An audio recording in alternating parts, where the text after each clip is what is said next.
While BPD is classically diagnosed in adults, its diagnosis in adolescence is quite controversial. But despite this, there exists a large amount of research that actually points to the fact that BPD symptoms show up way before adulthood, so actually in adolescence and even in childhood.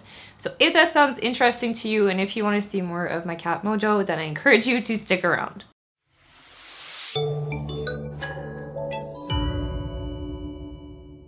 Hello everyone and welcome back to my channel. If you're new here, my name is Kayla and this is my kitty Mojo. My other cat Tuna is sleeping somewhere else, but I release new videos about all things BPD every Monday. So if that sounds good to you and if you want to see more of Mojo, then be sure to hit the subscribe button down below as well as the bell notification up top. So today we will be discussing BPD signs in early adolescence and childhood, because looking back on my own life, I can easily point out some things that were abnormal and not classical teenage behavior, and actually the early manifestations of my BPD symptomology. Typically, clinicians are taught to not diagnose any personality disorders prior to the age of 18, even though the DSM technically allows it. And so the main reason for this is that they believe that personality is still forming, still consolidating throughout the teenage years, and so it would be inaccurate then to diagnose a personality disorder. But what the research has been showing, especially in the past 10 years, is that there are actually signs and symptoms that do show up prior to the age of 18 that might be good motive and reason enough to provide an early diagnosis, maybe not of a specific personality disorder, but at least of the symptoms and the patterns that we're observing in clients. What's actually interesting is that for a long time, I think that people believe that personality was kind of this fluid thing, and then once we reach a more adult stage in our life, it would kind of become more stable and consistent throughout.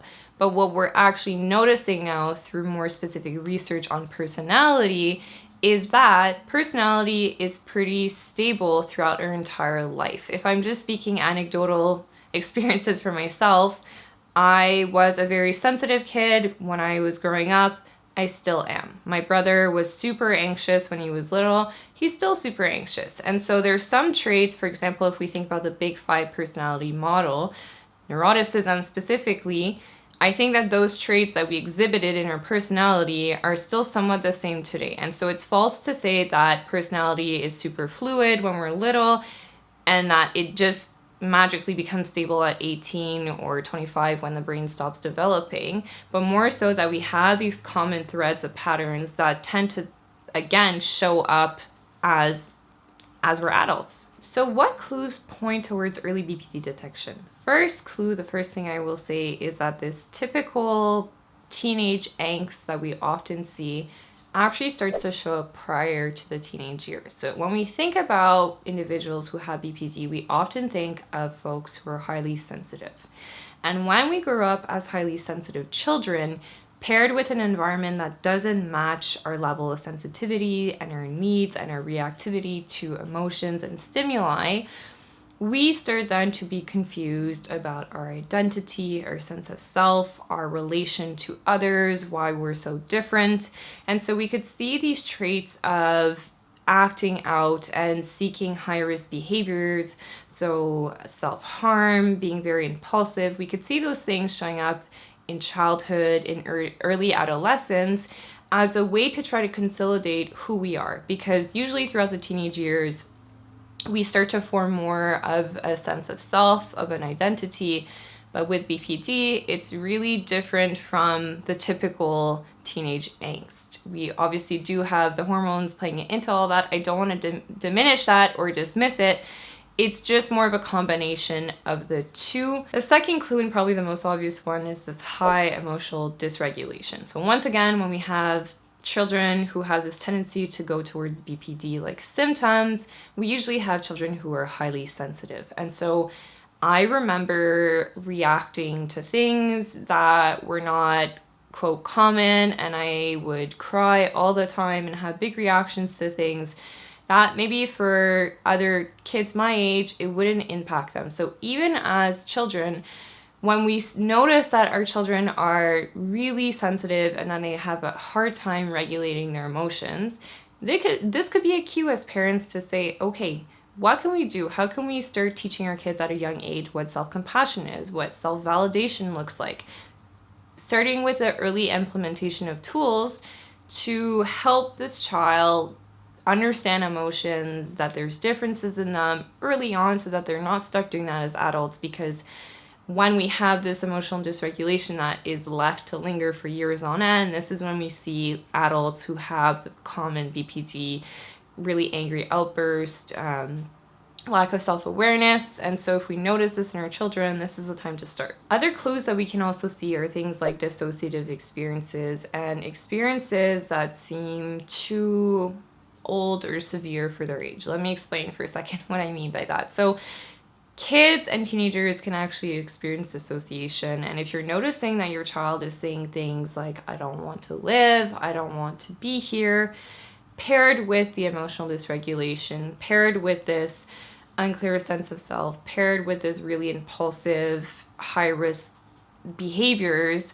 those might all be indications into early BPD detection. So what do we do if we suspect ourselves that we might have early signs of BPD or that one of our children has this? The thing that I would recommend is DBT-A. So this is an adaptive form of the classical DBT, which is the main kind of treatment for BPD.